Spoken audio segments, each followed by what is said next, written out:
이제 우리는 공급과 수요, 균형 과정을 이해했으므로 이 모형이 유효한가요? 라고 물을 수 있습니다.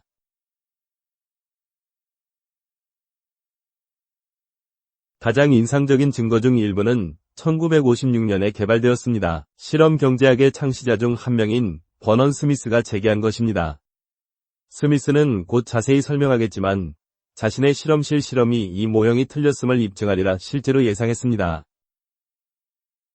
그러나 이 모형이 무슨 일이 일어날지 몇 번이고 정확하게 예측했을 때 그는 충격을 받았습니다. 버넌 스미스는 2002년에 노벨 경제학상을 수상합니다.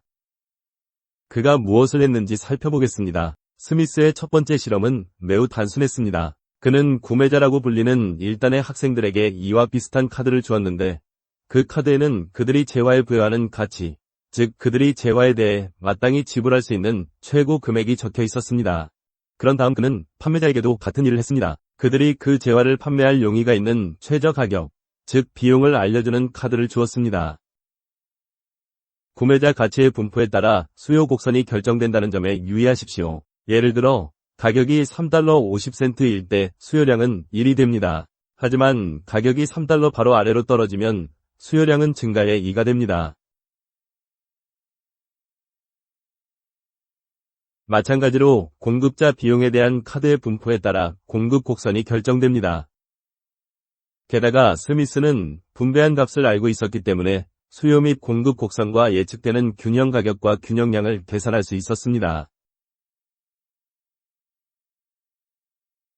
스미스는 학생들이 호가 경매에서 이중으로 거래하도록 했습니다. 거래자는 2달러에 팔겠습니다. 또는 1달러에 사겠습니다. 등을 외쳤습니다. 두 거래자가 거래를 성사시킬 때마다 1달러 50센트의 가격에 매도라고 외쳤습니다. 구매자와 판매자, 예를 들어 이 구매자와 이 판매자가 이 1달러의 가격으로 거래를 하기로 합의하면 판매자는 비용을 뺀 가격을 벌게 됩니다. 이 경우 판매자는 가격에서 비용을 뺀 25센트의 이익을 얻습니다. 마찬가지로 이 경우 구매자가 얻은 이유는 2달러 25센트의 가치에서 가격 1달러를 뺀 1달러 25센트입니다. 스미스 시장의 또 다른 열쇠는 그가 실제로 거래자에게 실제 화폐로 이윤을 지불했다는 것입니다. 따라서 스미스의 실험 시장은 실제 시장이었고 수요 곡선과 공급 곡선도 실제였고 매매자들도 교환을 통해 이득을 극대화하려는 경제적 요인이 있는 실제 거래자가 있었습니다. 그래서 결과는 어땠을까요? 스미스의 주목할 만한 실험 중 하나의 결과는 다음과 같습니다. 스미스가 계산한 수요 및 공급 곡선은 왼쪽에 나와 있습니다. 이 모형은 균형 가격이 2달러이고 균형 수량은 5 또는 6단이라고 예측합니다. 실제로 일어난 일은 오른쪽에 나와 있습니다. 실제 시장 가격은 빠르게 2달러 또는 2달러에 근접했습니다.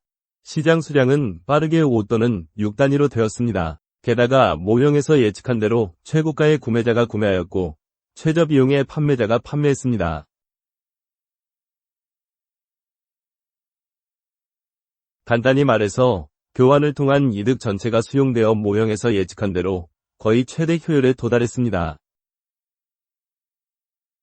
모형을 테스트하는 또 다른 방법은 수요 또는 공급 곡선이 이동할 때 어떤 일이 발생하는지에 대한 예측을 검토하는 것입니다. 사실 수요 및 공급 곡선 모형을 매우 강력하게 만드는 것은 수요 또는 공급 곡선의 이동을 사용하여 시장 상황의 어떠한 변화도 분석할 수 있기 때문입니다. 그러면 무슨 일이 일어날지에 대한 예측이 나옵니다.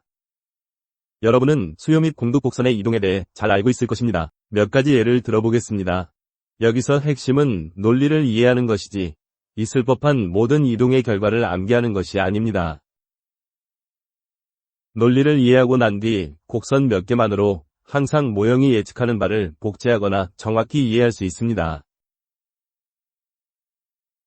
노트북 시장, 즉 노트북의 수요와 공급입니다. 우리는 모두 기술 발전이 컴퓨터 칩의 비용을 줄였다는 것을 알고 있습니다. 무어의 법칙과 여타 근거로 말입니다. 컴퓨터 칩 가격이 내려가면 노트북 생산 비용이 줄어듭니다. 비용 감소는 공급 증가로 나타납니다.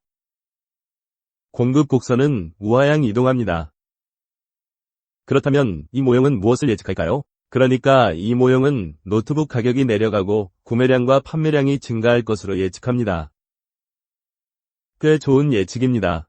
이제 휴대용 발전기 시장을 살펴보겠습니다. 허리케인이 접근하고 있다고 가정해보겠습니다. 몰려오는 허리케인은 발전기 수요에 어떤 영향을 미칠까요? 자, 수요가 증가하여 수요 곡선이 우상향 이동합니다.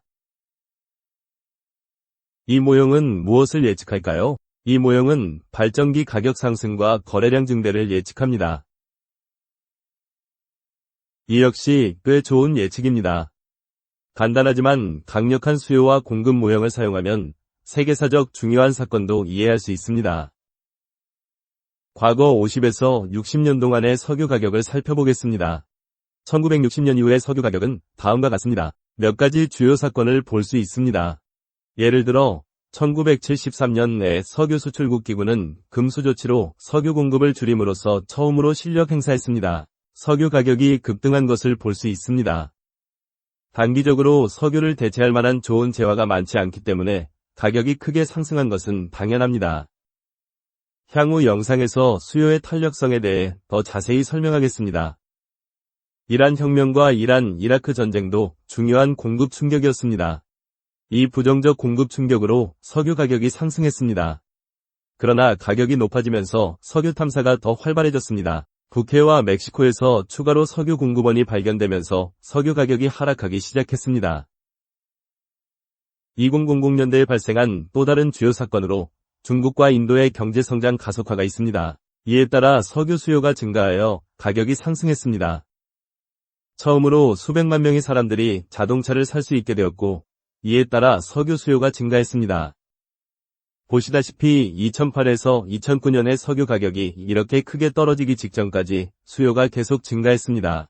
그게 무슨 일이었죠? 물론 그것은 2008년 대침체와 금융위기로 인한 수요 충격입니다. 금융위기가 미국과 유럽에 미치는 타격은 특히 심각해 석유 수요를 감소시켰습니다. 적어도 회복의 기미가 보이기 전까지는 그랬습니다. 보시다시피 간단한 수요 공급 모형이 우리 세계를 이해하는 데 매우 유용한 틀을 제공합니다.